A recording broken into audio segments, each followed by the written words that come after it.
C'est marqué diapo de toute façon. Je suis déjà en diapo. Je suis très contente de rencontrer des étudiants, des futurs étudiants, des formateurs, des collègues, des professionnels sur cette conférence. Donc, je tiens d'abord à remercier nos deux conférenciers, donc Adrien Baucher et du coup Loris Marie, qui prennent de leur temps personnel pour venir ici, faire un partage de leur expérience, vous parler d'entrepreneuriat, de leur vision de l'entrepreneuriat, mais également de leur passion qui est le visuel. On compte sur vous pour être dynamique, à vivre cette conférence, ne pas hésiter à poser des questions. Et puis après, j'aurai plaisir de vous retrouver dans le hall de l'école pour un cocktail. On prend les micros, pas du tout. Ouais. Et ça permettra aussi d'échanger, de poser des questions. Voilà. Je laisse ouvrir. Je vous laisse la parole. Bonne conférence. Merci bien. C'est bon. On m'entend bien, c'est bon? Oula, c'est fort. On va baisser un petit peu peut-être.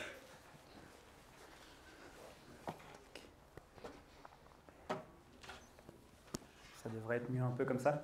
Bonjour à tous. Adrien Baucher, comme Mallory l'a très bien dit juste avant. Juste avant de commencer, on tient aussi à préciser qu'avec Laurie, c'est notre première conférence. Donc pas trop de jugement quand même, ça serait un peu méchant quand même. Un peu d'indulgence. En utilisant les bons mots. Donc voilà, on est là aussi pour vous partager notre expérience et sans tabou. Donc surtout, à la fin, on va avoir un espace questions vraiment réservé à ça. Mais si vous avez la moindre question pendant la conférence, vous levez la main et on vous interrogera, il n'y a aucun problème. Au contraire, ça évite d'oublier la question qu'on a en tête. Ok? On est tout bon? Allons-y. Allez, je te laisse commencer.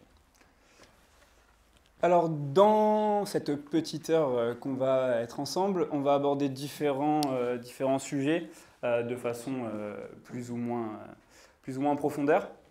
Donc, on va déjà commencer par se présenter. Même si là, vous avez le strict minimum, on va aller un peu plus en détail.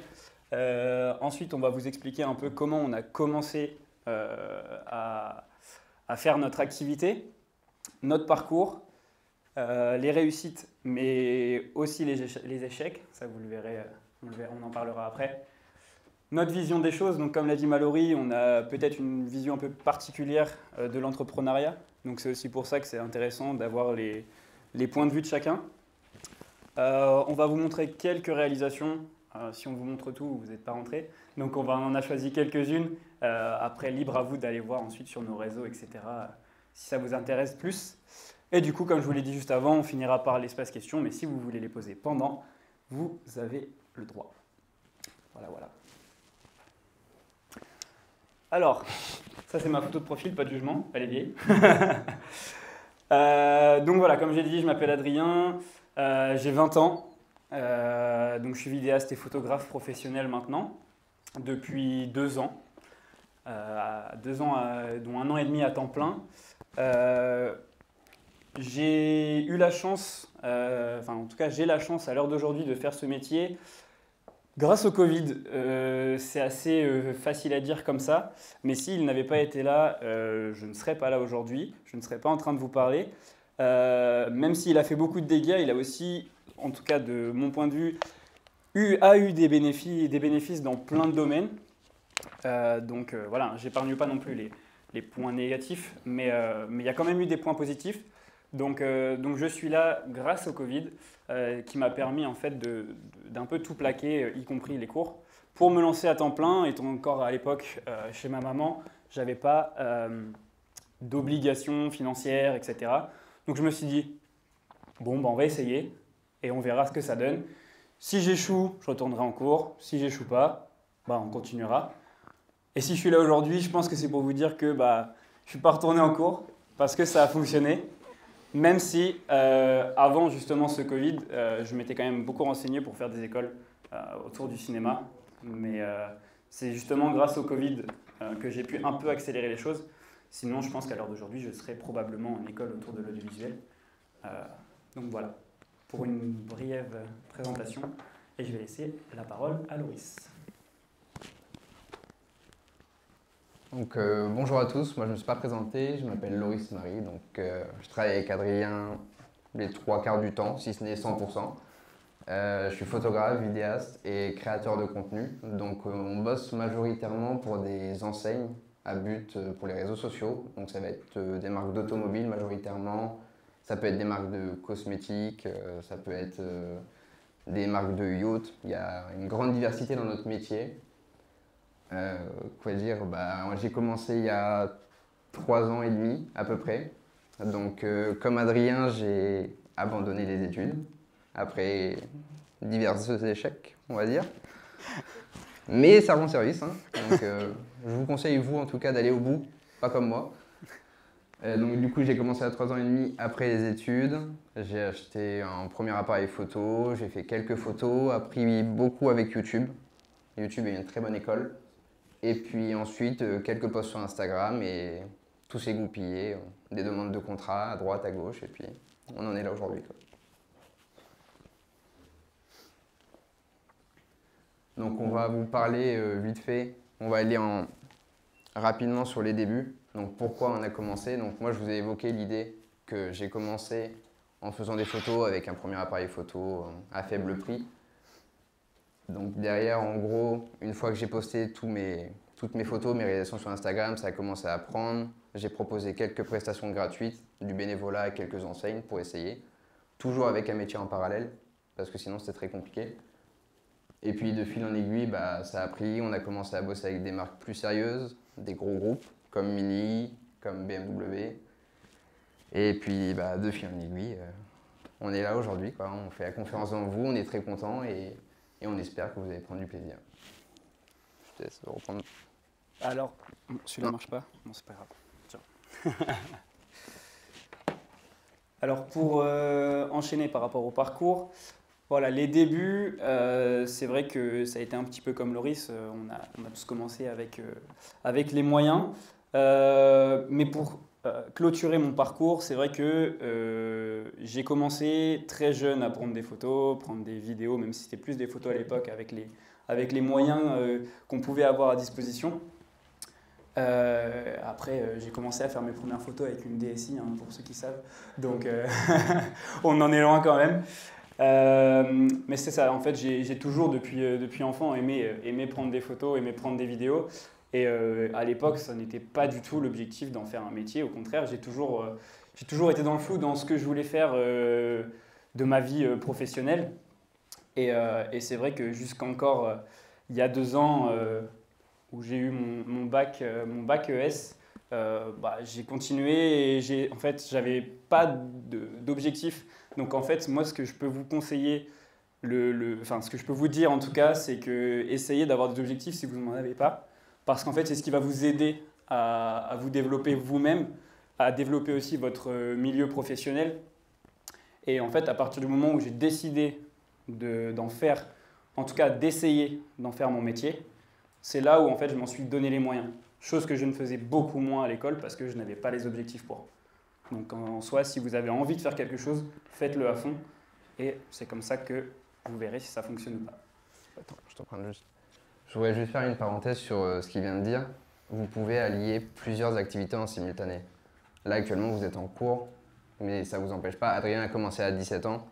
Ça ne vous empêche pas d'ouvrir une micro-entreprise à côté des cours. Donc, peu importe dans la niche dans laquelle vous vous situez, honnêtement, si vous donnez les moyens et si vous bossez ne serait-ce que 2 ou 3 heures en plus par jour pour votre activité personnelle, et c'est souvent plus facile, vous pouvez obtenir des résultats très rapidement et d'autant plus aujourd'hui avec les outils que vous avez. Nous, quand on a commencé, Instagram, c'était pas folichon. C'était dans la refonte de l'algorithme, donc on était un peu noyé dans la masse. Vous, aujourd'hui, vous avez des outils comme TikTok, qui est clairement monstrueux. Vous pouvez faire une portée. En une semaine, vous êtes personne, vous devenez quelqu'un. Donc, utilisez tous ces outils-là correctement et donnez-vous les moyens. Vraiment, ça compte à 1 ou 2 heures en plus par jour. C'est vraiment hyper rapide. Juste pour clôturer sur la double activité, vous avez ici présent Anatole Louvet, qui est ancien élève de l'ESSE et qui est aussi graphiste, donc en double activité. Et il illustre exactement ce que vient de dire Loris. Donc voilà, rien n'est impossible. Ensuite, on va parler vite fait des différents axes que nous, on pratique. Donc, comme disait Adrien, on a tous les deux commencé par la photographie. C'est ce qui est le plus facile parce qu'on peut le faire avec son téléphone, on peut le faire à peu près avec tout ce qu'on a sous la main. Une fois qu'on a acquis les compétences qu'on estimait suffisantes professionnellement pour pouvoir travailler, on s'est penché après sur le domaine de la vidéo. Et je pense qu'on a bien fait parce qu'aujourd'hui, vous êtes les premiers à consommer les réseaux sociaux, vous voyez que de la vidéo. quasiment ou majoritairement. Donc pour ceux qui veulent se lancer dans la même niche que nous, il y a un marché qui est absolument énorme. Il y en a pour tout le monde. Et du coup, suite à la vidéo, après, on a eu quelques petites prestations, quelques petites activités sur du motion ou sur du color grading, donc mettre de la couleur sur les vidéos, travailler le son, des animations pour quelques marques. Mais grossièrement, dès que vous ouvrez dans une niche, essayez d'ouvrir au maximum, de vous diversifier. Étant donné le monde qu'il y a sur les réseaux aujourd'hui et sur le marché, plus vous allez avoir de compétences, plus vous allez pouvoir être demandé. Je me permets de rebondir juste sur ça avant de passer à la slide suivante. Le fait, en fait, comme vient de le dire Loris, d'avoir le plus de cordes à son arc, c'est très important, surtout au début, en fait, pour que vous puissiez savoir ce que vous préférez. On a tous les deux commencé en étant très très polyvalents. C'est ce qu'il disait tout à l'heure. On a commencé par la photo, parce qu'un appareil photo, c'est beaucoup plus abordable qu'un appareil photo ou une caméra qui permet de filmer en qualité correcte. Donc c'est ça aussi la première chose qui est plus simple à faire, c'est de commencer avec du matériel d'entrée de gamme pour voir déjà si ça vous plaît. Et à partir de là, essayer de diversifier les domaines. On a tous les deux commencé énormément par le portrait avec des particuliers. Et ensuite, quelque chose qu'on a un peu plus mis de côté parce qu'on s'est rendu compte qu'il y avait des domaines qui nous intéressaient beaucoup plus. Et c'est pour ça qu'à l'heure d'aujourd'hui, on fait beaucoup plus d'automobile. Parce que moi, personnellement, c'est ma deuxième passion. Et de pouvoir allier deux passions dans son travail, c'est quand même quelque chose de très important. Alors pour notre parcours, on va aborder 6 points pour vous illustrer ça. Donc on va commencer par les souhaits. Évidemment, le souhait principal, c'est, en tout cas pour ma part, mais ça a aussi été le cas pour Loris, c'est d'essayer d'en vivre, essayer de vivre de sa passion. Sur le papier, ça peut paraître quelque chose de pas concevable, en fait, parce qu'on se dit, voilà, moi je fais ça à mes heures perdues, pourquoi je me sentirais légitime de gagner ma vie avec ma passion? Ça sera toujours ma passion, ça passera toujours en deuxième après mon travail. Mais en fait, j'ai envie de vous demander pourquoi ça passerait après votre travail si ça peut être votre travail. Ok? Donc en fait, notre souhait principal, c'était d'arriver à en vivre pour pouvoir être libre. Merci Loris. Ouais. Donc voilà, c'était ça au niveau de la première partie. Je vais laisser Loris continuer. Donc ensuite, pour nous, la deuxième étape, ça a été de développer une stratégie. Donc avant même d'appliquer des choses, si vous, entre guillemets, actionnez plein d'actions de tous les côtés, vous allez vite vous perdre. Vous allez faire plein de choses, mais à la fois, vous n'allez rien faire. Et si vous ne développez pas une stratégie, vous aurez sûrement moins de résultats que ceux qui le feront. Donc nous, l'idée, ça a été de développer une stratégie sur quel axe on voulait aller, quelle niche on voulait se diriger, quel support on allait utiliser. Donc on a développé la stratégie de cette manière-là, on a tatillonné, on a posté des photos, on a vu que sur Instagram ça prenait, il y a d'autres plateformes libres de droit pour des artistes, ça prend un petit peu moins, donc du coup on élimine petit à petit en gros ce qui prend et ce qui ne prend pas. Ensuite, on a eu la mise en place. Donc là, on a actionné tout ce qu'on avait noté sur papier et tout ce qui nous intéressait. Les démarchages clients, commencer avec des moodboards à aller contacter des marques plus importantes, commencer à aller contacter des clients, leur proposer des prestations gratuites, parce qu'on ne peut pas se vendre si on n'a rien à montrer. Donc techniquement, il va falloir aller faire du contenu gratuit, que vous le vouliez ou non, il n'y a pas le choix. Et ensuite, on a commencé à actionner les premiers tournages. Sauf que forcément, les premiers tournages, ce n'est pas toujours les premières réussites. Ouais. Même si ce ne sont pas forcément des échecs. Et c'est pour ça que le point de l'amélioration est très très important.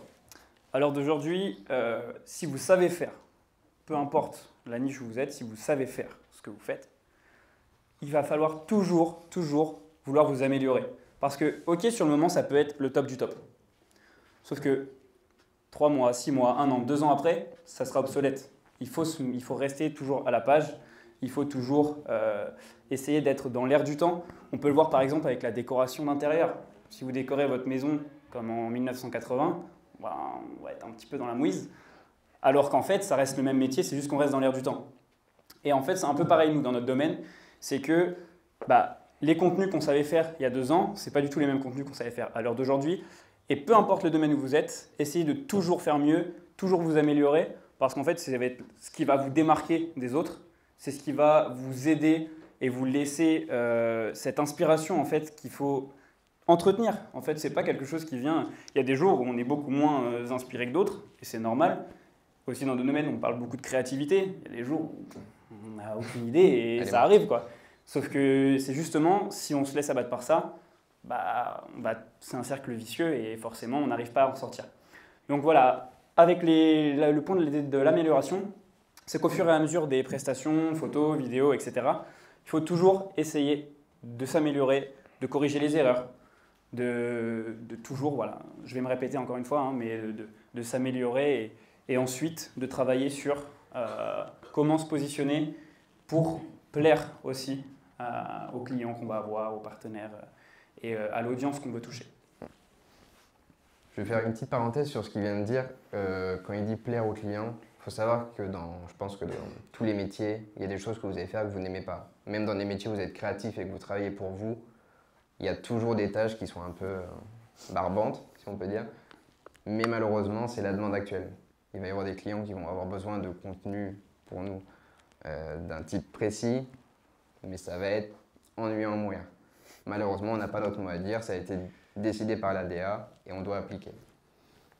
Pour revenir sur le schéma qu'on a juste au-dessus, après avoir du coup imaginé notre stratégie, avoir développé sur papier là où on voulait aller, avoir commencé à mettre en place et l'amélioration, on en arrive au résultat. Donc nous, en l'espace de 3 ans, le résultat il est plutôt intéressant. Je pense qu'on ne peut pas l'obtenir non plus en l'espace de 6 mois, il faut être patient.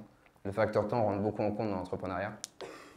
Et du coup, pour nous, ça a joué sur des nouveaux partenaires, sur de la récurrence client. C'est ultra important quand vous êtes à votre compte. Si vous n'arrivez pas à fidéliser vos clients, vous allez être constamment en stress et constamment en retenue. Ensuite, on a la réduction des démarchages. Donc, plus vous faites de contenu pour les clients, plus on vous voit, même sur les réseaux, moins vous avez d'efforts à fournir. L'effort majeur, il va être au départ, si vous voulez faire de l'entrepreneuriat. Il va falloir donner un maximum dès le départ, à y aller comme un bourrin, vulgairement, à 200%. Et une fois que ça s'est fait, vous allez vous rendre compte que sur le temps, vous aurez peut-être que 30% du travail à fournir comparé aux 100% de départ. Et puis par la suite, l'amélioration de l'image de marque. Donc les marques qui vous font des avis sur Google, qui vous complimentent grossièrement, qui vous rappellent pour travailler. Tout ça, c'est les résultats. Et du coup, si vous avez bien établi votre stratégie, normalement, vous êtes censé en vivre. Après, ça dépend de la niche, ça dépend de l'environnement dans lequel on est et vulgairement comment on se débrouille.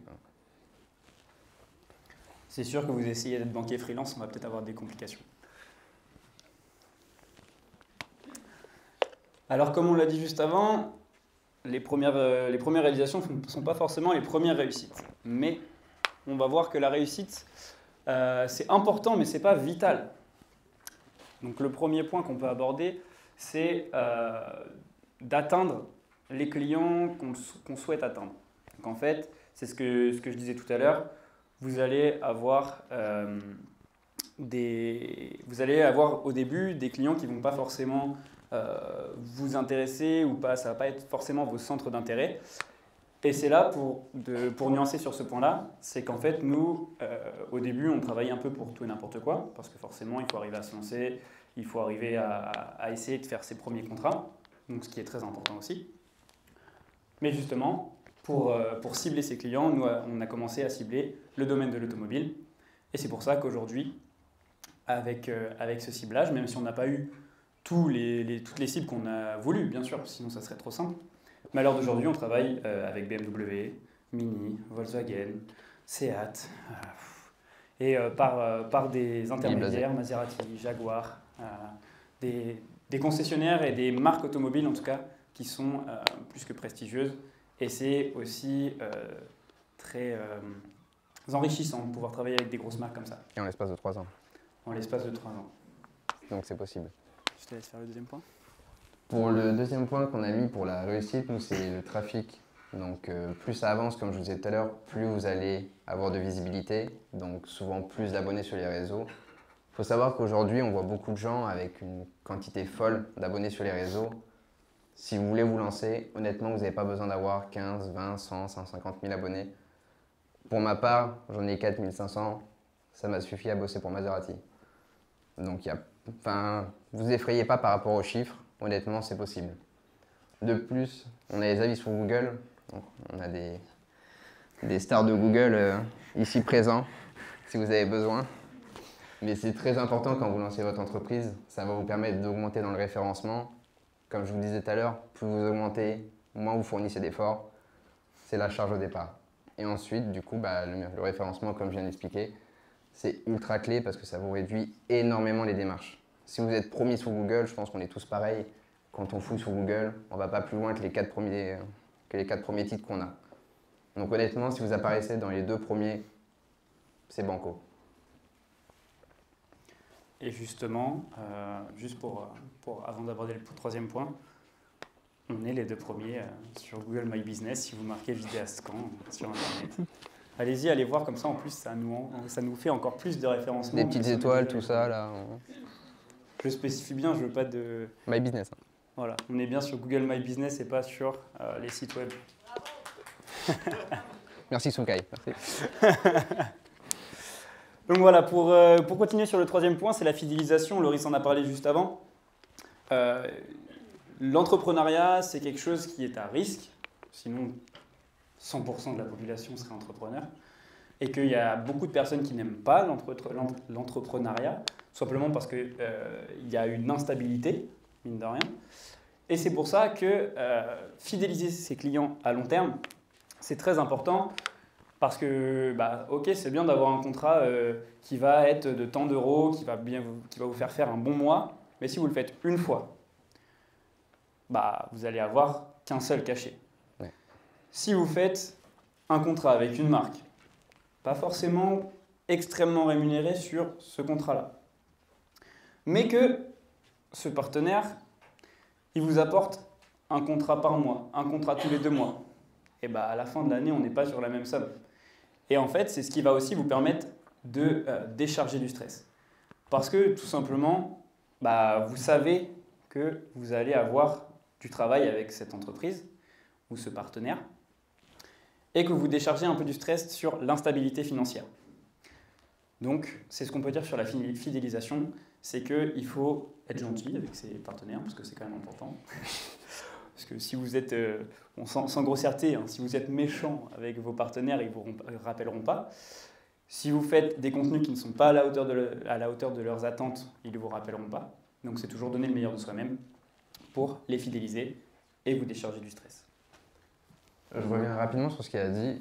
Concernant les clients, au bout de 3 ans, on a un peu de backstage derrière. On voit comment ça se passe. Sachez une chose, après ce n'est que mon opinion, il ne faut pas dire amen à tous les clients. Un client avec qui vous prenez la tête dès le départ, dites-vous bien, ce n'est pas votre client. Il y en aura d'autres derrière. C'était juste le petit point pour revenir. Donc ensuite, on a la diversification. Donc la stratégie de développement de revenus, ça, on commence à l'adapter quand on commence à être bien installé. Donc ça va rentrer en compte avec des ventes de produits dérivés. Nous, pour notre part, ça va être des presets ou des supports pour aider les gens à se former, à évoluer. Ensuite, on va avoir la location de matériel. Adrien en a déjà réalisé et au prix du matériel qu'on a là, ça paraît pas, c'est petit. Ça coûte un rein, je vous le dis. Donc du coup, la location est ultra intéressante et ultra importante pour amortir tout ce que vous allez acheter derrière. Et ensuite, on a l'image de marque. Je vais te laisser dessus. Avant de parler de l'image de marque, Loris a oublié le 4e point, donc je vais quand même revenir dessus. Oui, on en a parlé. Juste pour clôturer, même si on en a déjà parlé un petit peu. Ce qu'on a marqué, c'est devenir rentable et périn financièrement. Donc c'est clairement ce que je vous disais avant, mais avec d'autres mots. Le but aussi, ce qui est compliqué au début, c'est de se donner un prix. Donner un prix, faire un devis pour un client, quand on ne l'a jamais fait, ça ne tombe pas du ciel et c'est très compliqué. Donc l'objectif aussi sur le fait de devenir rentable, c'est de savoir à quel prix vous voulez vous positionner, à quelle qualité vous voulez vous positionner aussi, parce que forcément une qualité plus importante va coûter plus de moyens, mais après si vous voulez être plus sur les parts abordables, forcément vous ne pourrez pas être rentable en faisant de la qualité à un prix trop faible. Et c'est ça aussi, c'est que, comme l'a dit Loris, un client avec qui ça ne se passe pas très bien, un client qui va essayer de tirer trop bas les prix, un client qui va vous demander 20 retours alors qu'il y en a un seul de prévu, et bah, c'est ces personnes-là qui vont empêcher que vous deveniez rentable.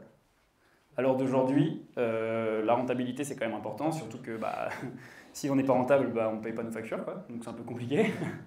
Donc voilà, c'est le but principal, c'est vraiment de savoir se positionner et de ne pas vouloir faire trop de concessions non plus, alors, parce que sinon vous allez juste vendre votre postérieur. Et du coup, pour terminer avec l'image de marque, la notoriété supplémentaire, donc ça, toujours essayer d'amener de nouvelles personnes, essayer bah, on peut aussi parler du démarchage, même si à l'heure d'aujourd'hui on en fait quand même un petit peu moins. Et ben on va essayer en fait, les seules personnes qu'on va démarcher, ça va être les groupes ou les entreprises qu'on va avoir envie d'avoir dans nos partenaires, avec qui on a envie de travailler. Donc, bah, comme je disais tout à l'heure, hein, Mini, BMW, tout ça, on les appelle, ils ne sont pas tombés du ciel, c'est pas eux qui nous ont contactés. Et c'est d'ailleurs en faisant une prestation gratuite qu'on a pu commencer à élaborer une relation partenaire très importante. Mais c'est pour ça aussi qu'il ne faut pas négliger l'intérêt des nouveaux clients suite à une image de marque plus qualitative. Donc ça, je rebondis sur ce que je viens de dire, c'est que bah forcément travailler avec Maserati, ça demande quand même un peu de réflexion et pas faire n'importe quoi, parce que c'est pas non plus, c'est pas une Twingo, hein, sans dénigrer Renault, mais on est quand même sur une image de marque qui est bien plus importante. Et ça, c'est surtout pas à négliger. Essayez aussi de se mettre un petit peu, surtout sur des gros groupes comme ça, essayez de se mettre un peu à l'image de la qualité que vous voulez envoyer du partenaire auquel vous travaillez. C'était pas très clair comme phrase, mais c'est pas très grave. Je pense que vous avez compris. En gros, plus c'est cher, plus il faut de la qualité. Donc, après la réussite, on va passer aux échecs. Et c'est pour nous le point le plus important de tout entrepreneur. En vrai, la réussite, on s'en fout. C'est que le résultat de tout ce que vous avez mené. En revanche, l'échec, c'est ce pourquoi vous avez commencé l'entrepreneuriat. L'entrepreneuriat, c'est 80% d'échecs. Et il faut savoir justement se servir de cet échec-là pour aller plus loin. Si vous n'avez pas d'échec, en général, il n'y a pas de réussite. Nous, on en a eu un paquet. On a eu des conflits avec des clients, on a eu des tournages qui étaient ratés, on a eu plein de choses. Mais s'il n'y a pas ça, en fait, vous n'allez jamais évoluer et soyez demandeur de l'échec. C'est pour moi la meilleure manière d'évoluer. C'est d'ailleurs pour ça en fait qu'on n'a rien mis. C'est parce qu'il y a tellement de choses à dire dessus, honnêtement. Nous, on en demande. On est avare d'échecs. On veut que ça, en fait. C'est ce qui nous permet d'aller toujours plus loin, toujours plus haut, à partir du moment où vous êtes capable, psychologiquement, par contre, de l'accepter. Merci pour cette petite citation de Fort Boyard. Toujours plus loin pour finir. J'ai pas pris Orelsan. Oui, Mallory. Quel a été pour vous l'échec le plus marquant qui peut être C'est une très bonne question. Moi, j'en ai un. J'ai failli me foutre en l'air à cause d'un client. Clairement. C'est pas sans être vulgaire. Non, mais ça peut arriver d'avoir des clients qui soient... où en fait, on ne parle pas le même langage, où l'attente n'est pas la même, alors que le devis a pourtant été clair. Et un client est capable aussi de vous pousser dans vos retranchements les plus loin, psychologiquement. On peut vite vriller. Je suis d'un tempérament assez calme, en temps normal. Sauf que sur ce contrat, pour citer un peu l'exemple, j'avais à peu près, je crois que c'était une trentaine de vidéos à faire, des petites. Imaginez une modification sur 30 vidéos, ok? Imaginez 4-5 modifications sur 30 vidéos. Tu commences à péter un peu, clairement. Parce que tu multiplies par 30 à chaque fois et tu en arrives à un stade où psychologiquement tu te demandes pourquoi tu fais ça et si tous les contrats vont ressembler à ça. Ça faisait partie des premiers contrats en plus qu'on commençait à faire. J'en suis arrivé à un stade où j'ai payé Adrien pour qu'il me reprenne derrière. Tellement j'en pouvais plus. Donc voilà, pour moi ça c'était un des plus gros échecs et justement on apprend derrière. Et je reviens à ce que je disais tout à l'heure. On apprend à se dire qu'un client qui vous prend la tête, c'est pas votre client. Il y en aura d'autres derrière, de toute façon, il y a de la demande. On a une question au dernier étage. Oui, Soukaina, parle fort. Je voulais savoir tous les deux si vous avez déjà eu des moments de remise en question justement par rapport à des échecs que vous aviez vécus, des remises en question de se dire clairement j'arrête, j'en ai marre. Oui, on va pas se cacher. De toute façon, ça fait aussi un peu partie de l'entrepreneuriat de tous les domaines.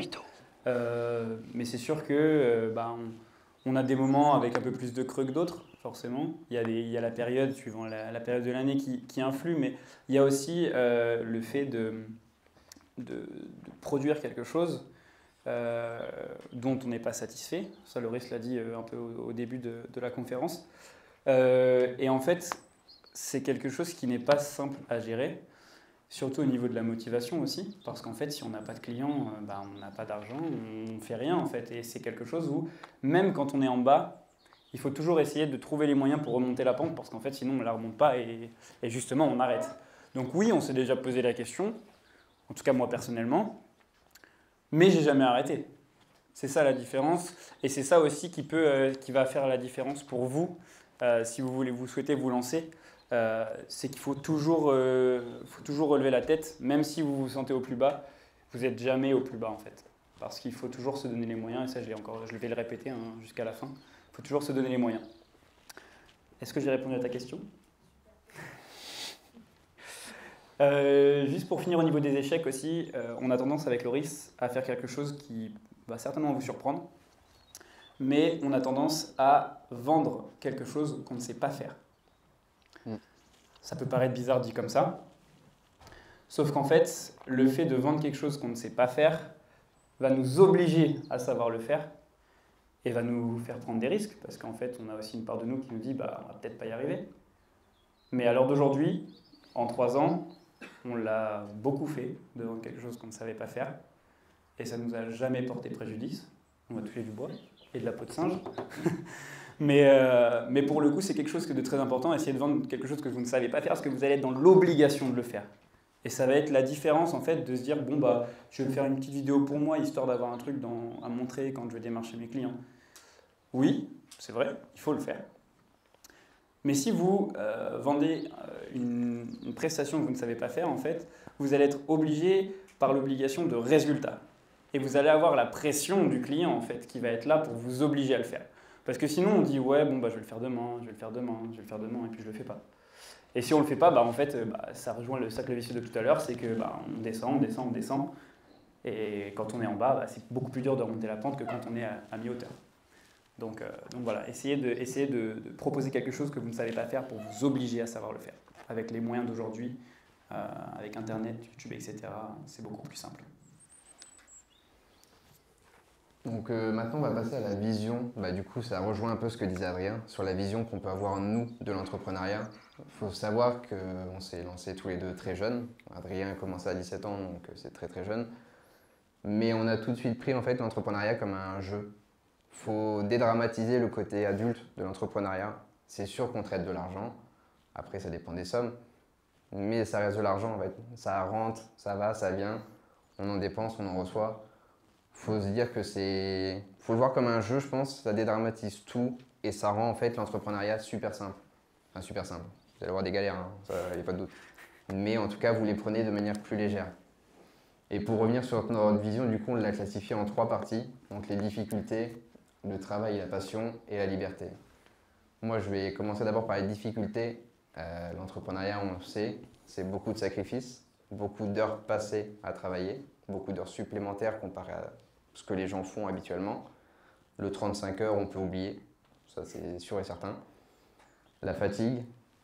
Ensuite, la motivation solitaire. Donc c'est comme disait Adrien, il y a des moments où on est au plus bas, sauf qu'il faut savoir que nous, on bosse seul.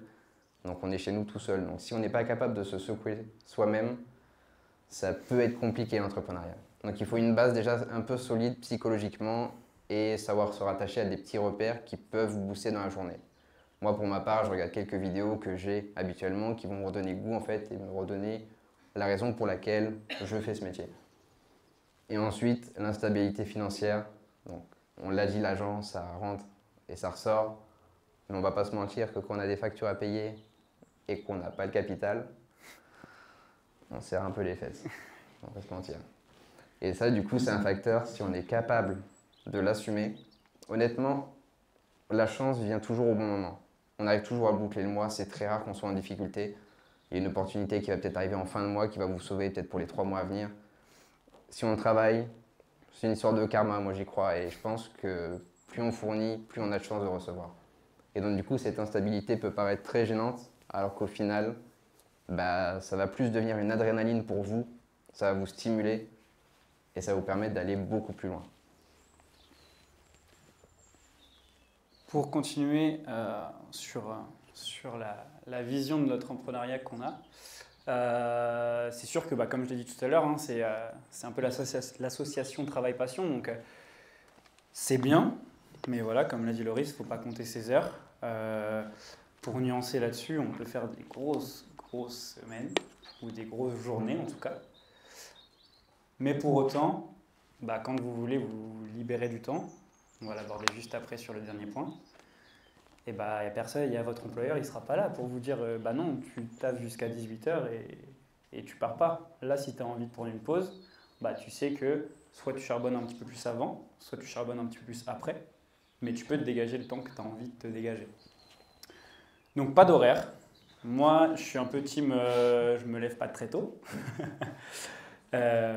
Mais au final, je finis plus tard. Loris va être beaucoup plus lève-tôt, on va se lever plutôt à des horaires communs, entre guillemets, mais va finir sa journée beaucoup plus tôt. Pour illustrer ça par des chiffres, je me lève aux alentours, et je vais peut-être en faire envie quelques-uns, je me lève aux alentours, en moyenne aux alentours de 9h le matin.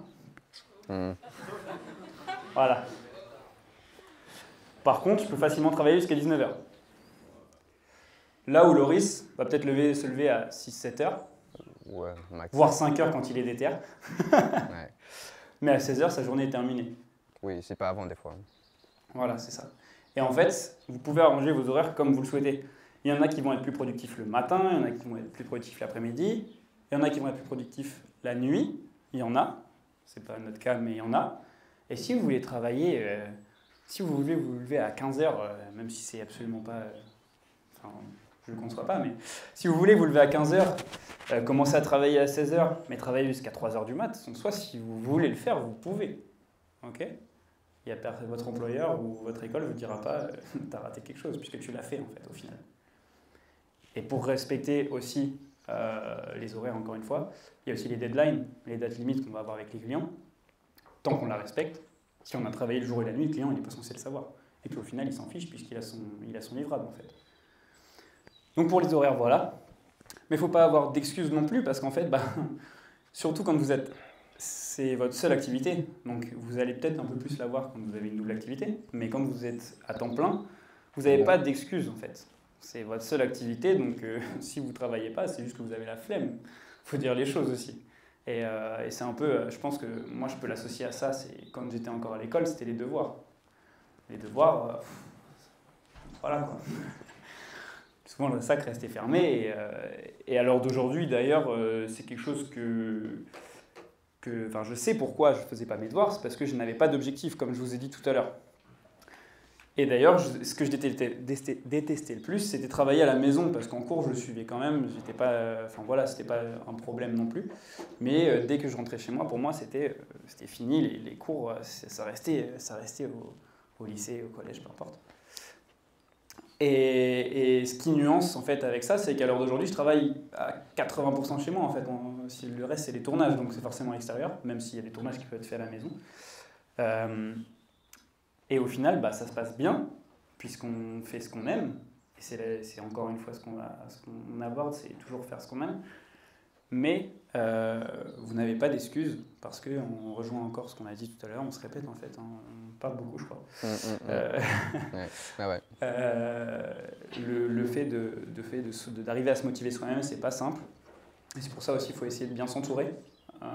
Avec Loris, on se voit très régulièrement. Il y a Jordan qui est là avec nous, qui a amené son appareil aussi pour assister Tom. Merci Tom de filmer et de prendre des photos. Mais voilà, aussi bien s'entourer, c'est très important. Donc voilà, vous n'avez pas d'excuses. Et pour finir sur Travail Passion, ça permet d'apporter des expériences quand même vachement incroyables. Déjà, nous on a pris l'habitude de le dire, mais c'est vrai que travailler avec des grands groupes comme BMW, Maserati, je travaille aussi avec Decathlon, enfin voilà, des gros groupes, ça devient normal, mais en fait c'est quand même quelque chose de vachement important. Enfin, c'est pas le petit artisan du coin non plus. Donc ça permet d'apporter des expériences incroyables. Comme on va vous le montrer juste après, on a pu, pour la première fois, avoir l'aéroport de Carpiquet privatisé sur une après-midi pour tourner une vidéo avec Maserati. Et donc bah, voilà, on s'est retrouvé sur le toit d'un camion de pompiers en plein milieu de la piste d'atterrissage. Et Dieu sait que vous vous sentez très petit sur la piste d'atterrissage, pourtant Carpiquet c'est pas grand. Et bah, voilà, on a ça, on peut travailler aussi avec une marque de bateau qui s'appelle Iguana Yacht. Donc bah, en fait on se retrouve à faire des tournages, on va juste en mer, petit tour de bateau à la cool, c'est plutôt intéressant aussi. Malherbe. On a pu aussi cet été réaliser une vidéo pour le Stade Malherbe. Donc pour ceux qui soutiennent ce super club du SMC qui peine un petit peu en Ligue 2. Et bah, si vous restez à la mi-temps assis sur votre chaise de tribune, vous verrez qu'il y a une vidéo qui passe dans le stade pour expliquer le nouveau jeu qu'il y a pendant la mi-temps. C'est une vidéo qu'on a réalisée avec Loris et Jordan. Donc bah, en fait, se retrouver aussi sur la pelouse du Stade Malherbe, c'est quand même aussi des expériences qui sont pas négligeables. Et c'est aussi pour ces prestations-là qu'on aime notre métier, parce qu'en fait, on a juste des étoiles dans les yeux pendant qu'on travaille, et ça, c'est la clé de tout. Je vais revenir vite fait sur les avantages qu'il vient d'évoquer. Donc, c'est sûr qu'on vit des expériences en vrai assez folles, qui sont pas anodines chez tout le monde. Mais on a aussi des avantages. On a dit qu'on faisait une conférence sans tabou, et du coup, il faut en parler. On parle souvent sur les réseaux aujourd'hui d'influence, des avantages qu'ils peuvent avoir, les influenceurs, produits, tatata. Sachez qu'avec, si vous faites de la photo, avec 4000 abonnés, vous avez des produits chez vous quand vous voulez. Je vous le dis, c'est des avantages que nous, on ne veut pas cacher et qu'on évoque, que ce soit à des stagiaires ou autres. On a un métier aujourd'hui qui nous permet, avec de la chance, de pouvoir créer du contenu pour des marques. On ne vend pas notre image, on vend uniquement le savoir-faire qu'on a. Et on peut se retrouver très vite avec des collaborations et du coup avoir des produits comme il a au pied, comme j'ai au pied, recevoir des montres, recevoir tout un tas de contenus. Ça paraît pas, mais en fait, nous, on tenait à vous le dire, il y a des avantages, ils sont comme ça, c'est actuel. La vie fait que les réseaux, ça fonctionne comme ça. Nous, on a décidé de ne pas s'en priver, sans en abuser pour autant, mais on a décidé de ne pas s'en priver. Voilà, je tenais à vous faire juste la petite parenthèse de ce côté-là. Et pour la liberté, du coup, pour terminer, après normalement on va vous montrer quelques réalisations qu'on a pu faire. Pour la liberté, on a le temps. Je pense que ça c'est ce qui est le plus précieux au-delà de l'argent. J'avais une question juste avant. Est-ce qu'il y en a qui font ou qui souhaitent faire de l'entrepreneuriat déjà? Oui, bah Olivier, on sait. 1, 2, 3, 4. Vous êtes déjà dedans? Vous souhaitez? Vous avez une idée? Ok. C'est bon, ça va. C'est bien, il en faut plus. Hein. Si vous avez besoin de contenu, contactez-nous. Et du coup, pour terminer, il y a la liberté mentale. Et celle-là, elle est ultra importante. C'est que vous êtes capable, comme dit Adrien, si vous avez besoin un matin, là aujourd'hui vous avez un travail ou une école. Vous devez d'être là tous les jours, aux mêmes heures, tout le temps pareil. Mais c'est comme ça, vous avez signé pour ça. Demain, si vous êtes à votre compte, l'entrepreneuriat, il y a des difficultés, mais qui dit difficulté dit avantage. Et du coup, ce côté mental, si vous avez besoin un jour, vous êtes fatigué de dormir comme fait Adrien jusqu'à 11h, vous pouvez. C'est un avantage qu'il faut noter. Et c'est ça sur chaque élément. Si vous avez besoin de sortir ou de prendre, je ne sais pas, un week-end de 4 jours, vous pouvez, à condition que vous êtes capable de gérer votre temps de travail. C'est tout. Tu peux passer. Je finis juste sur la liberté. Il y a quelque chose aussi qui est vachement intéressant, c'est voyager hors saison. Bah ça, oui. Vous avez un CDI lambda, c'est un peu compliqué, même si c'est faisable, c'est toujours faisable. Mais c'est vrai que nous, à l'heure d'aujourd'hui, on veut partir un peu, enfin on peut partir à peu près à n'importe quelle saison quand on le veut. Loris, il voyage H24, il travaille jamais. Mais non, vraiment, faut vraiment, comme l'a dit Loris, c'est arriver à gérer son temps de travail. Et comme j'ai dit aussi juste avant, c'est charbonner avant, charbonner après. Mais c'est ce qui vous permet de vous dégager une semaine en plein mois de mai pour aller vous taper la pilule au soleil, quoi. Donc c'est très important pour la liberté aussi morale, mentale, ouais. de pouvoir voyager et de pouvoir aller prendre l'air. On va enchaîner sur quelques réalisations qu'on a pu produire. Comme on vous l'a dit tout à l'heure, ouais, si tu veux. Ça va être la vidéo qu'on a pu réaliser sur l'aéroport de Carpiquet. Donc c'était une vidéo en partenariat avec l'aéroport, en partenariat avec la concession JFC qui est basée sur la route de Douvres pour ceux qui voient, donc qui nous a gentiment prêté ce modèle Maserati. Donc c'est une de nos réalisations dont on est les plus fiers parce qu'elle a demandé beaucoup de travail, elle a demandé beaucoup de moyens.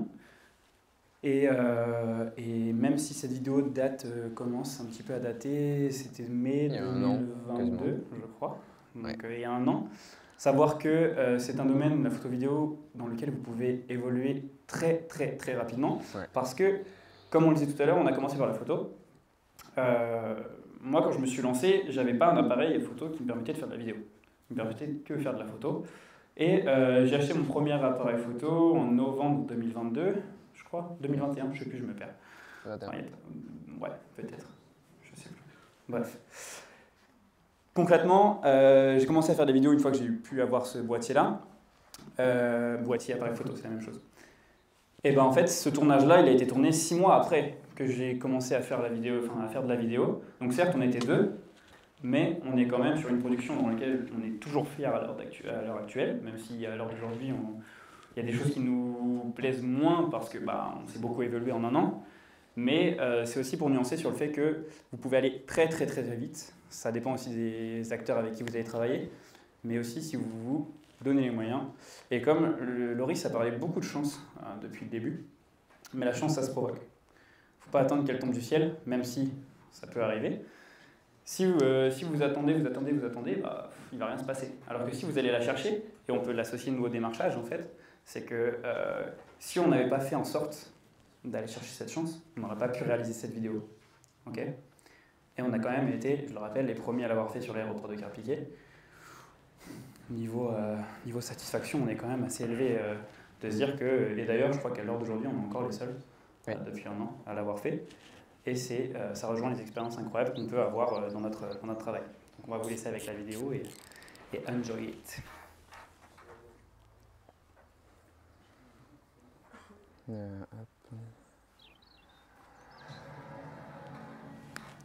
Monter le son ou pas? Hein? Je sais pas.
Vous aviez l'air assez captivé, donc c'est qu'on a bien... Merci. Dis merci. Merci. On l'a remis si vous voulez. Non, je rigole. Donc voilà, c'est une des réalisations dont on est très fiers et on espère que vous avez aimé cette vidéo. On va continuer ensuite sur quelques réalisations photos maintenant. Donc je vais laisser la parole à Loris puisque c'est les siennes, pas les miennes. Ouais, donc merci beaucoup déjà d'avoir regardé et pour les applaudissements. Juste pour revenir sur la vidéo, il faut savoir qu'elle a été tournée en l'espace d'une petite demi-journée, enfin une grosse demi-journée.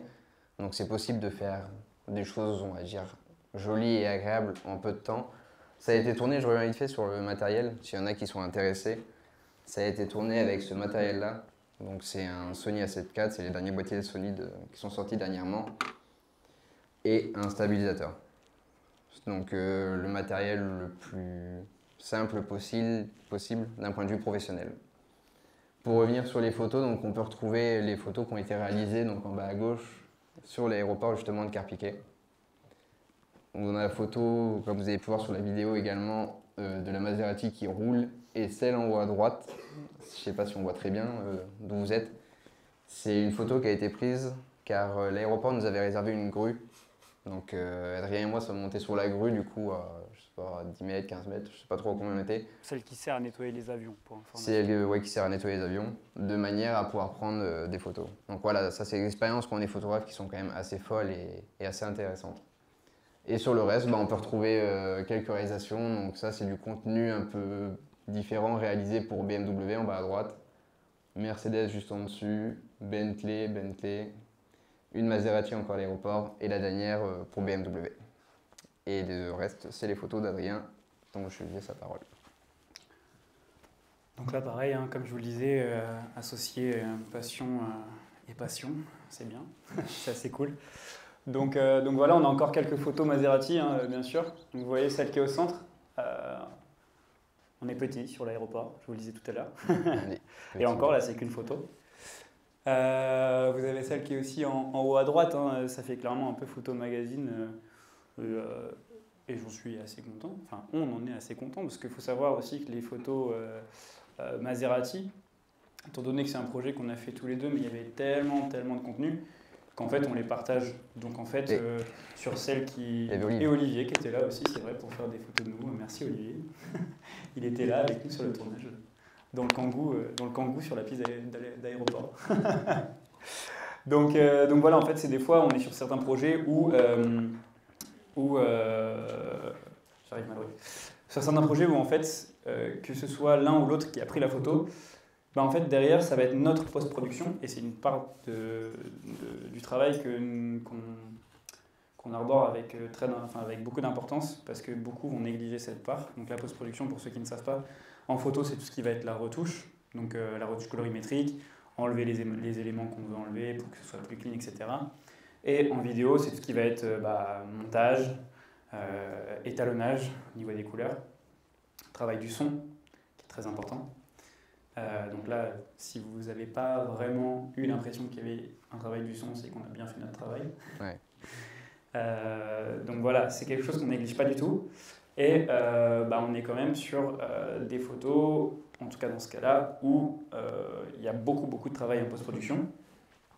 D'ailleurs, j'en profite pour dire que les deux photos pour les BMW, c'est Olivier qui les a prises. Mais c'est moi qui ai fait la retouche.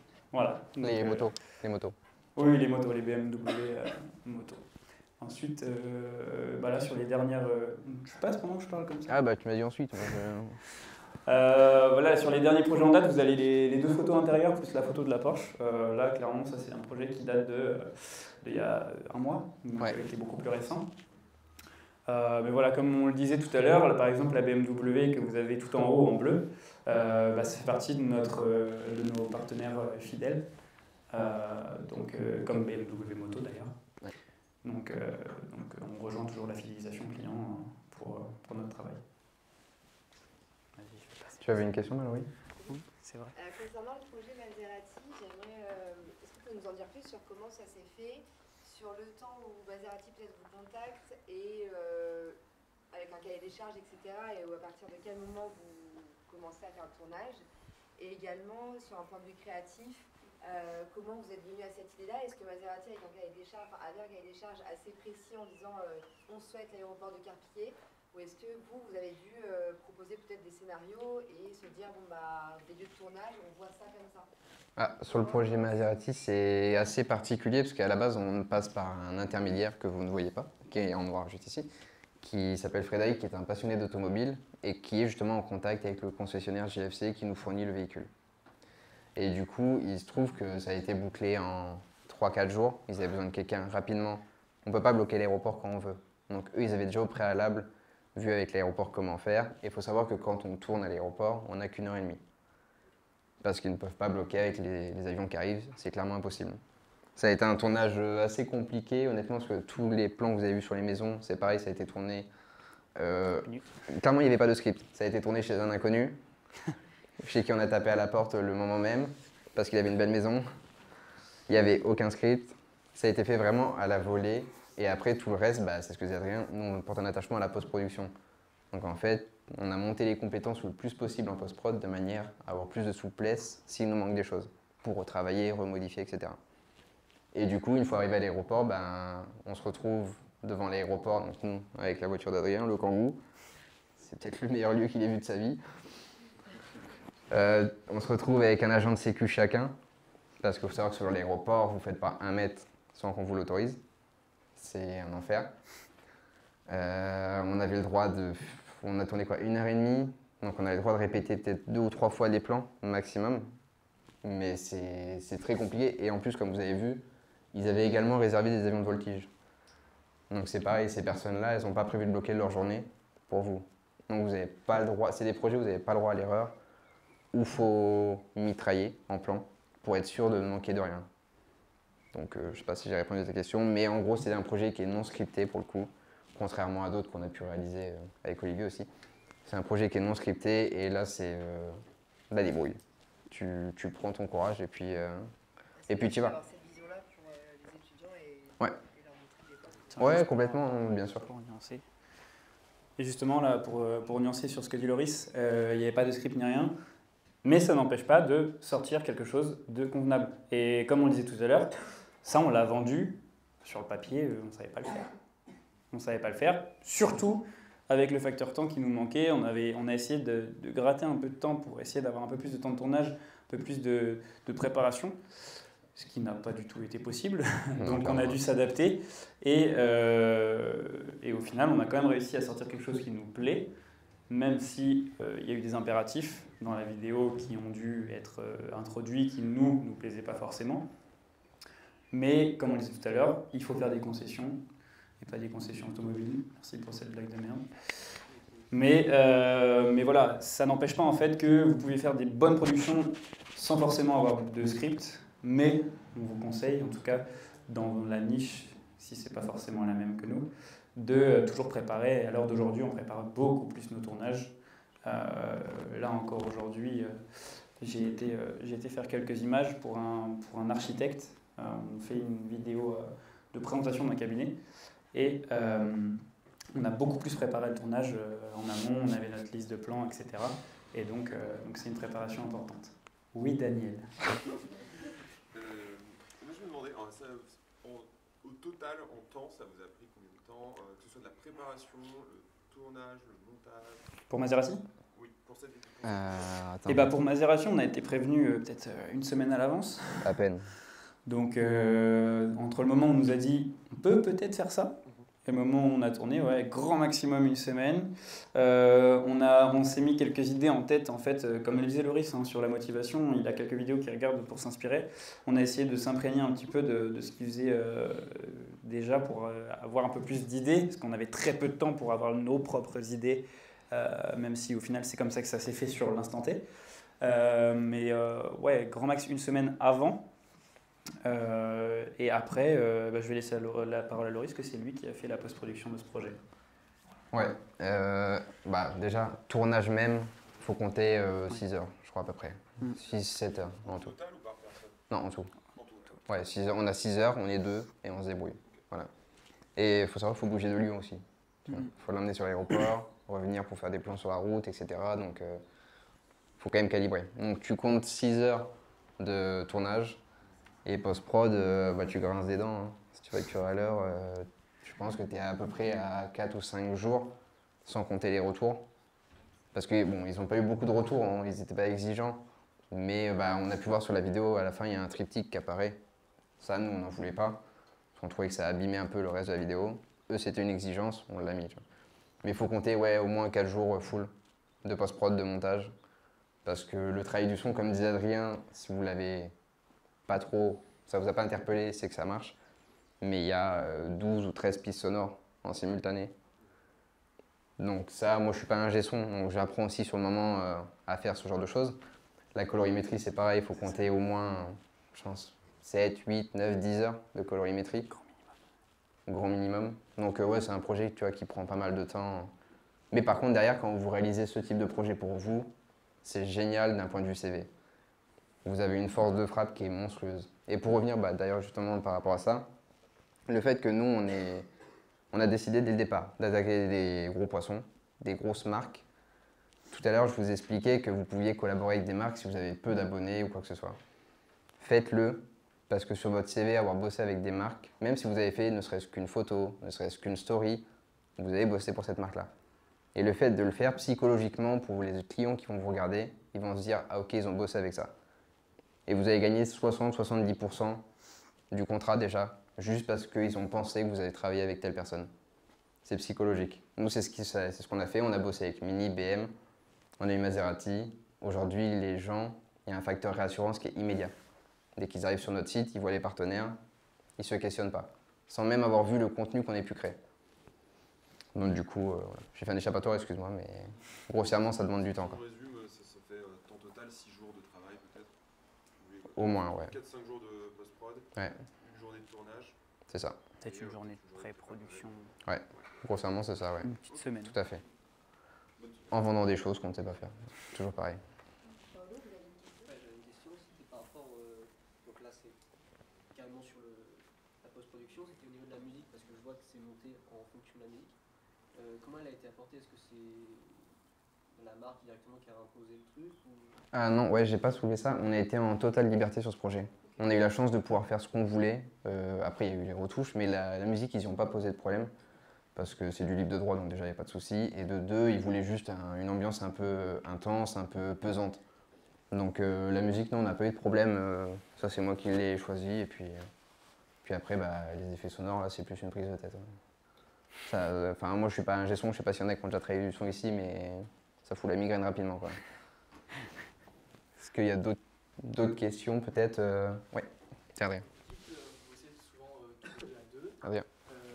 Là, quand c'est toi qui fais que le montage, comment tu arrives à Ah, bon, bah. monter les images d'Adrien? Parce que souvent, en vidéo, Hmm. en photo, on a son Je fais ma style, on a partie, son petit truc. Et comment vous arrivez à combiner le fait de prendre des images de quelqu'un d'autre et tu vois, avoir de l'imagination, des idées et tout? Alors juste avant que je donne le micro à Loris pour qu'il comble ce que je vais dire, comme maintenant on a beaucoup plus l'habitude de travailler ensemble, donc en fait on a une sorte d'association, en fait on se complète beaucoup et on avait quand même la chance d'être ensemble sur le tournage. Donc l'un voyait ce que faisait l'autre, on partageait nos idées, il faut beaucoup communiquer, hein, pas forcément dans l'entrepreneuriat mais de façon générale. Si vous êtes dans une boîte et que vous ne communiquez pas, vous allez avoir beaucoup plus de problèmes que si vous donnez vos attentes, vous donnez enfin, faut communiquer globalement. C'est très important. Mais du coup, c'est vrai que c'est pas simple de monter les images qui ne nous appartiennent pas. Ça fait partie du jeu, mais du coup, je vais laisser Loris compléter si besoin. Ouais, c'est pas évident. En vrai, des fois, il y a des plans qui sont catastrophiques, on va pas se mentir, mais on en fait tous les deux. Moi, je pars du principe que j'ai une grande confiance en Adrien.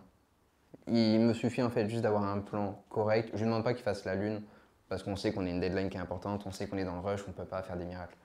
Juste, tu sécurises, tu prends un plan propre, qui ne bouge pas trop, le reste, ça va le faire. Mais globalement, je suis habitué et je réalise souvent, ce que j'allais dire tout à l'heure, je réalise souvent la post-production sur tous les contenus qu'on propose aux clients. Et je gère aussi beaucoup la partie communication avec le client. Et Adrien, c'est souvent un peu le singe qu'on va foutre dans le coffre pour filmer, sur une grue. C'est lui qui va prendre beaucoup plus de captation que moi, parce que très souvent, sur des plus grosses vidéos, moi, j'aime être enfermé sur mon ordi et j'aime beaucoup cette partie-là. Donc en vrai, on arrive toujours, si la personne est compétente, et c'est son cas, on arrive toujours à se débrouiller avec les plans qu'on a. C'est sûr quand on n'a pas scripté, bon bah...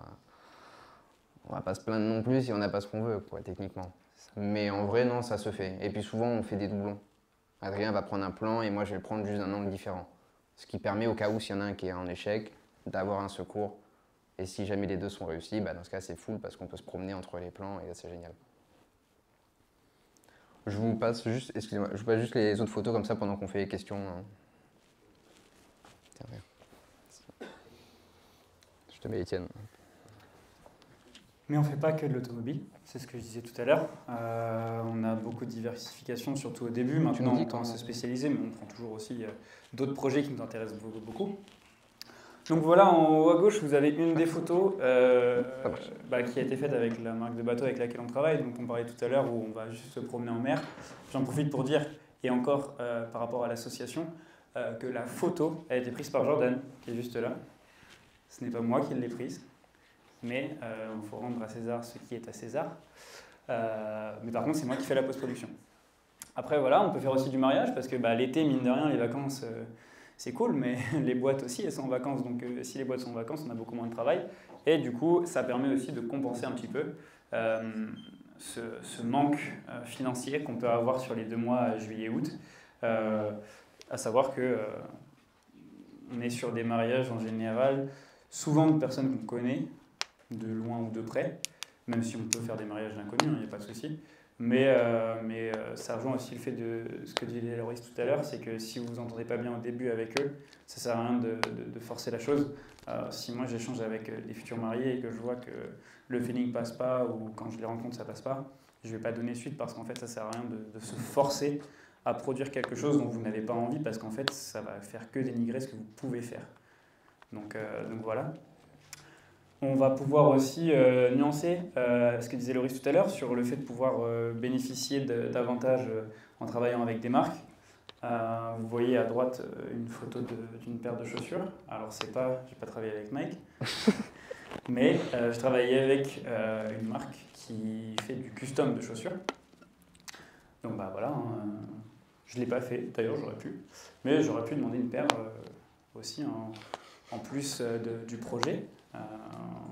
C'est de la contrepartie, en soi c'est de la bonne entente souvent, mais ça rejoint le fait qu'on peut arriver à avoir des produits sans forcément les payer grâce à notre savoir-faire.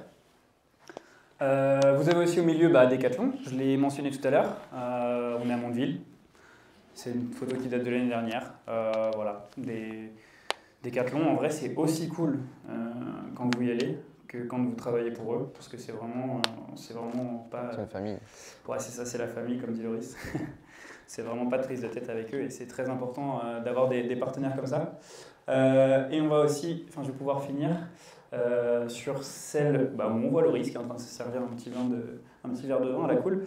Et en haut à droite, une photo plutôt type immobilier. C'est le même partenaire avec qui je travaille.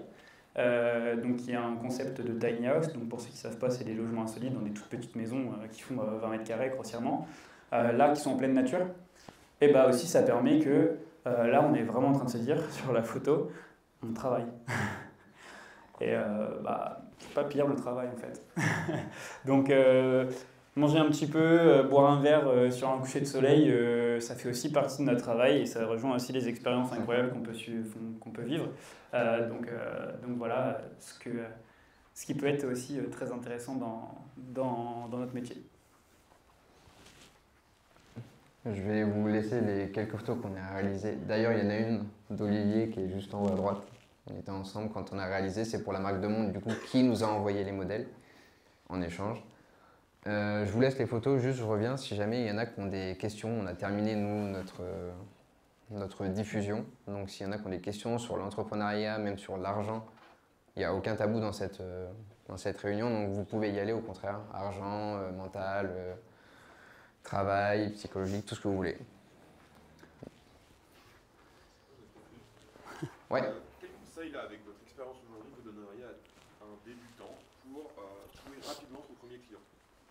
Alors, après je laisserai la parole à Adrien, mais pour ma part, je dirais que si la personne n'a rien à proposer, je ne sais pas s'il a des choses, mais si elle débute, je lui conseillerais pour trouver son premier client de faire un partenariat gratuit. Je pense que quand on achète un produit quand on revient chez un artisan, c'est souvent parce qu'on a aimé le premier produit. On s'habitue et du coup on sait que la qualité est là. Là c'est pareil, si vous voulez vous vendre, il n'y a rien de tel que de montrer ce que vous faites.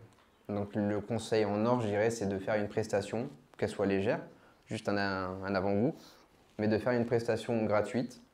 Le client, vous voyez ce qu'il en pense. Très souvent, quand ça plaît et que vous arrivez à vous aligner d'un point de vue tarifaire, par la suite, pour moi, c'est gagné, je pense. Donc le conseil, là, ce serait une prestation gratuite. Enfin, D'une boutique, on consomme déjà les produits ou le service. Ouais, bah, on parle toujours mieux de ce qu'on connaît, Ouais, c'est ça. techniquement. Donc, On apprécie et comme ça, après, on lui propose ce partenariat. ouais, c'est ça, Elle, ça lui fait de la pub. Elle communique aussi sur votre travail. tout à fait. Et ça vous fait connaître. Et après, ça attire. Ouais, puis psychologiquement, une fois qu'elle a communiqué avec ton travail, elle pourra pas reposter des choses qu'elle fait elle-même. Et l'étape justement de j'ai fait quelques partenariats à là vraiment je déclenche, je trouve mon premier client et je fais une vente. Parce que vous, c'est ce qui vous est arrivé aussi. Ouais, complètement. Tu veux que je... Oui, totalement. C'est vrai que c'est vachement important de pouvoir proposer des prestations gratuites au début pour pouvoir aussi s'entraîner. C'est quelque chose où c'est un domaine en fait où si on ne pratique pas, on va pas être bon dès le début. Et c'est un domaine qui est similaire à plein d'autres. C'est que tu peux être chirurgien, ta première opération, même si elle va être réussie sur le papier, ça va pas être forcément ta meilleure opération. Ça va pas être forcément la meilleure façon dont tu aurais pu faire cette opération.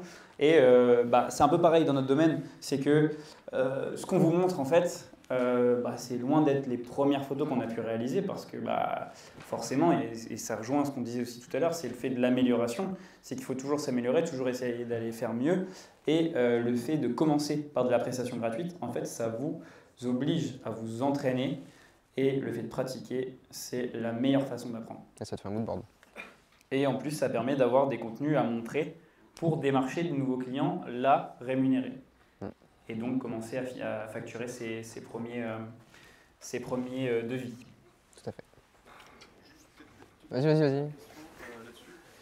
Donc je trouve ça super intéressant. Et du coup, tu vois, vous avez constitué votre mood board, etc. Le démarchage du client se fait en y allant en physique, via les réseaux sociaux, par email, enfin, peu importe le moyen en fait. Le plus important c'est de toucher ou... Ouais, je te dirais que ça dépend de l'aisance des gens. Je pense qu'on est nombreux dans la salle et il y en a peut-être plein qui sont timides, qui sont peut-être pas en assurance avec leur travail non plus. Et du coup, c'est toujours délicat d'aller chez quelqu'un, surtout si c'est une enseigne majoritairement, de se dire bonjour, c'est moi, achetez-moi quoi. Et souvent, ça marche pas. Alors donc du coup, moi je conseille, nous c'est ce qu'on fait, on passe souvent par mail en premier temps, pas afin de parler de ce que je fais, mais afin de prendre un rendez-vous. Comme ça, au moins déjà, on a pu déjà échanger un petit peu et on sait pourquoi on va là-bas. Et puis si on se déplace quelque part et que la personne n'est pas là, c'est pareil du coup. Donc psychologiquement, je pense que c'est bien de commencer par un mail, c'est pas agressif non plus pour la personne qui est en face. Et derrière, mail ou LinkedIn, réseaux sociaux, nous on a été démarchés par les réseaux sociaux des fois. Comme on a démarché des marques, aujourd'hui elles sont très, très dynamiques sur les réseaux, donc on peut se permettre. Ouais. Attends. Il y a Soukaï là-bas. Loïc, tu attends, parce que Swakana, elle a levé la main avant toi. Oui, Soukaina. L'argent, c'est le nerf de la guerre. C'est pas votre plus gros cachet. Enfin, le plus gros cachet. Vas-y, balance. Dis-lui tout. 30 000, non, je rigole. Vous disiez tout à l'heure que c'était pas tabou. Non, il n'y a pas de tabou, vas-y. Non, mais tu as tout à fait raison. Et juste pour les fans d'automobile ou de Formule 1, comme l'a très bien dit Lewis Hamilton, cash is king. Donc, il est au centre de tout ce qu'on veut. Non, mais c'est vrai, il faut dire les mots et aussi utiliser son environnement. Et en fait, l'argent, oui, c'est un peu le nerf de la guerre. Comme je l'ai dit aussi au début, c'est qu'on va avoir des projets beaucoup plus cool qui vont nous rapporter beaucoup moins d'argent et des projets beaucoup plus chiants qui vont nous rapporter plus d'argent.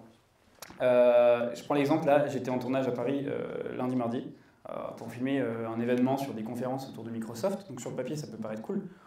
C'était long. Elle dit 8h, 19h, à juste entendre des gens parler. C'est ce que font les gens normaux.